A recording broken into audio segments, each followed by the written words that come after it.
Sige, paniga mo para Diretso na lang, no? Dito na magpas. Dili na, kaya mas umapas na kung manilitis pa. Kaya, yung gabi, ano kita ka, ano na to, alti? Kaning, ay, tabunan sa dali. Kaning, kuante, kaning, nagsimbolo sa ato ang galing ng kaning tao. Kaning, background na ito, simbolo niya siya sa ato ang mga sala. So kita, sa wala pa na, so kita, nataw na kita magkalungaan na daan ng mga kasaypanan o mga sala. So kini, kita naman sa Pitas Societies, mao ang kuan, kahayag. So, mao ang kahayag.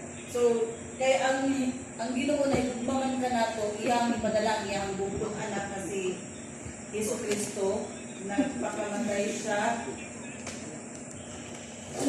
gilansan siya tungkol sa iyang na kung bumagarit ka nato.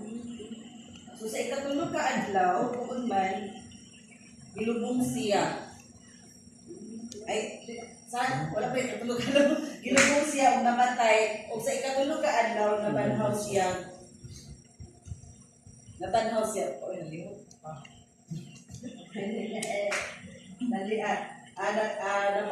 Nabanhaw si Yesu Kristo. Sa iyang pagkabanhaw, nakita ninyo diri nga padulong siya sa langit. So, si Yesu Kristo mao ang dalan, kahayag, ug ang kamatuoran.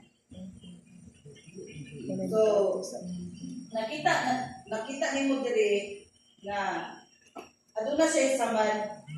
Aduna tayo makita diri nga aduna ang kalayo timaan sa kagitgit ang kahayag. So magdepende ni kanimo kung imo bang gidawat si Jesu Kristo, imo bang gidawat si Jesu Kristo sa mga kasing-kasing.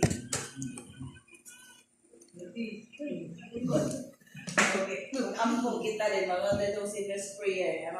So musabat ka na nako at pinati kung imo ang tinuoray nga gidawat si Jesu Kristo.